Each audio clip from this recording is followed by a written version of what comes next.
célébrer ce soir, non pas notre première année pastorale dans le diocèse de Québec, c'est notre 343e depuis que le diocèse a été fondé et reconnu par l'Église, alors que c'était Saint François de Laval qui était notre premier évêque. Et un lancement de l'année, c'est le moment où on se regarde ensemble les uns les autres et on dit, bon, on va faire quoi cette année? La tâche est tellement grande, il y a tellement de monde à s'occuper. Et aujourd'hui, toute la journée, on est ensemble, les 300 dont on nous a parlé tout à l'heure, hein? Évêques, prêtres, diacres, personnes consacrées, agents de pastoral, intervenants, les gens qui travaillent à longueur de jour dans toutes les communions de communauté et dans d'autres secteurs de la vie pastorale. Et on a dit, non, on ne peut pas tirer dans toutes les directions.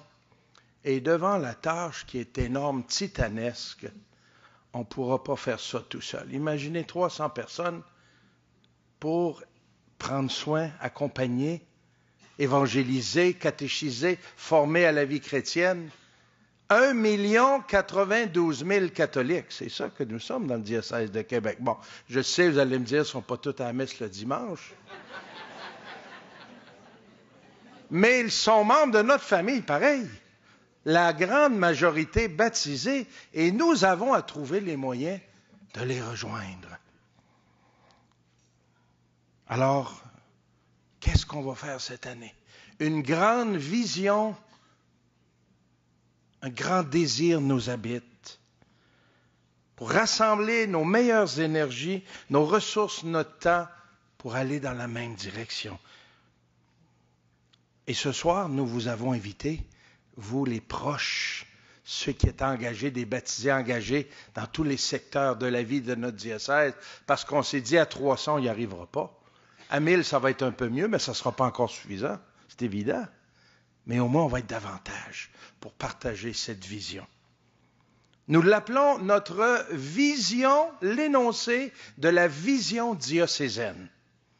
Vous avez peut-être entendu parler de ça déjà, par chez vous, dans vos milieux. On va revisiter ça rapidement ce soir. Voulez-vous, vous allez lire avec moi en même temps que ça va apparaître sur l'écran. Proposer ou renouveler la rencontre personnelle et communautaire avec.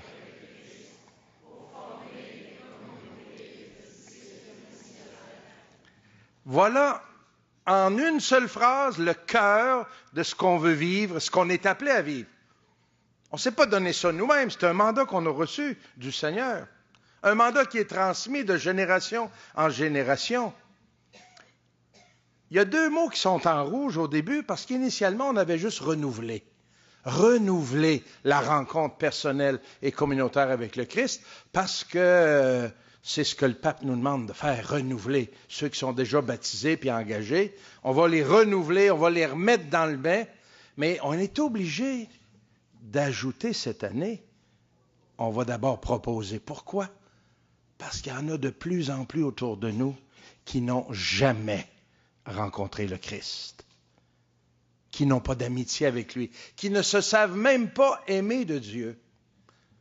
Alors avant qu'ils renouvellent quelque chose, il va falloir qu'ils vivent, qu'ils goûtent à cette joie d'être dans le Christ et de vivre dans le Christ. Alors ce qu'on veut faire, nous, c'est de leur proposer. Et pour nous tous et toutes déjà engagés, renouveler cette rencontre personnelle et communautaire avec le Christ pour former des communautés de disciples missionnaires. Une phrase qui exprime en quelques mots ce pourquoi on est ensemble ce soir et ce pourquoi tout au long de l'année, même si on n'est pas ensemble, on travaille pour que cela devienne la réalité. Inviter les gens à s'approcher de Jésus, à venir à lui, qui est le chemin, la vérité et la vie, on essaie de le faire de tous les moyens. Et on a besoin de tout le monde. Chaque charisme, chaque spiritualité, chacune a sa façon de le faire, mais ensemble, on veut amener les gens au Christ. Ça, c'est la première partie de la vision.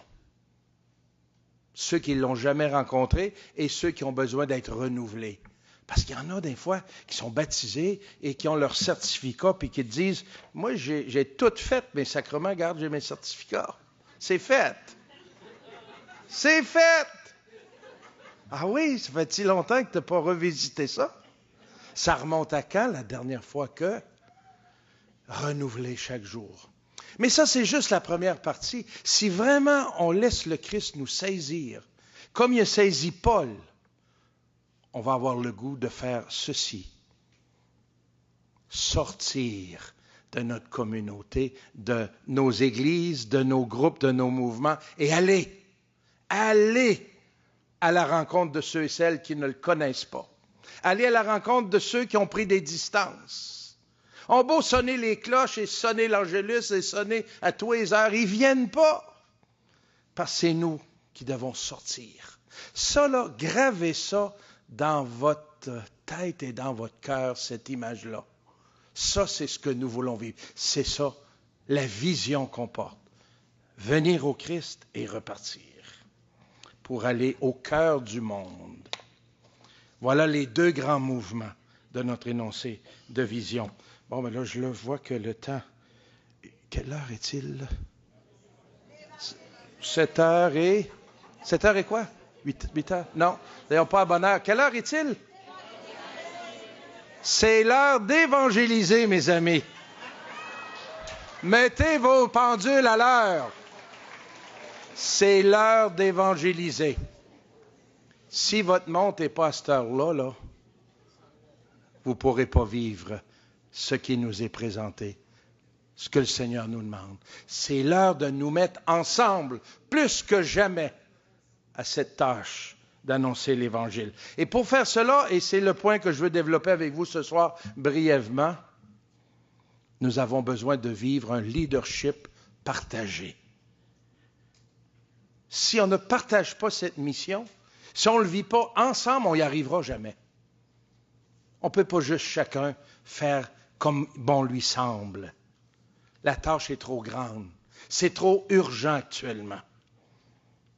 Nous sommes conscients que nous avons à vivre ensemble, à partager la mission. Le pape Benoît XVI, un jour, a dit ceci. La co-responsabilité exige un changement de mentalité touchant, en particulier au rôle des laïcs dans l'Église, qui doivent être considérés non comme des collaborateurs du clergé, mais comme des personnes réellement co-responsables de l'existence et de l'action de l'Église. Alors vous tous et toutes qui êtes venus ce soir-là, enlevez-vous ça de la tête que vous êtes là pour collaborer avec le clergé ou collaborer avec les agentes pastorales. Vous êtes plus que ça. Nous sommes ensemble co-responsables de cette mission. Nous avons à être des leaders co-responsables. Comment on va vivre ça? Voici quelques traits du leader qui vit la co-responsabilité. D'abord, ce n'est pas un travailleur autonome seul et isolé. Tu as beau avoir de très beaux talents personnels, mais si tu travailles seul, tu prives ta communauté de l'aide nécessaire pour faire avancer le royaume. On n'est plus à l'heure de travailler seul, ensemble. Les leaders vont chercher à travailler en communion, en unité, rassembler leurs forces. Deuxièmement, un leader qui vit dans la co-responsabilité travaille en collaboration, en équipe et fait confiance aux autres. Un leader fait confiance aux dons et aux talents et cherche à ce que chaque personne trouve sa place. Il y a de la place pour tout le monde. Un leader, c'est déléguer. Il ne se met pas toute la charge sur les épaules pour en arriver à être écrasé. On va faire ça ensemble. Et vous savez, lorsqu'on décide de déléguer et de partager nos responsabilités et la vivre en co-responsabilité, on est surpris comme il y a des gens qui se lèvent. Des fois, il faut lâcher un petit peu prise et laisser de la place. Et il y a des gens qui se disent, je suis capable de faire ça, moi. Moi, je pourrais faire ma part. Mais si on donne l'impression qu'on porte ça tout seul, ben, ils vont nous regarder faire. On n'est plus à l'heure de ça, mes amis. Un leader qui travaille en co-responsabilité, c'est déléguer. Aussi, c'est consulter. Que ce soit le curé, l'agent pastoral ou l'archevêque, il n'a pas les réponses à tout et il n'y a pas l'Esprit Saint lui tout seul. On l'a ensemble. Levez donc la main ceux qui sont baptisés ici. Ben, vous avez l'Esprit Saint autant que moi. Moi, j'ai une responsabilité comme archevêque, bien sûr.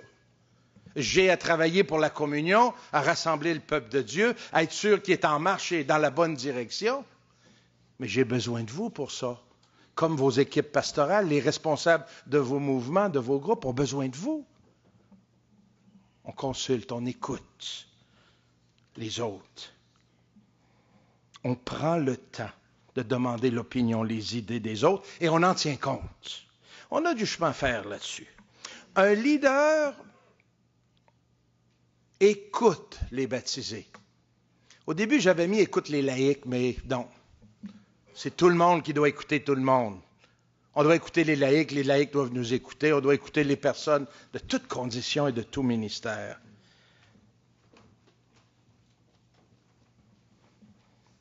Je suis certain qu'à écouter ça, il y en a qui se disent ce soir, « Oh, j'espère que mon curé écoute ça, ça va lui faire du bien. »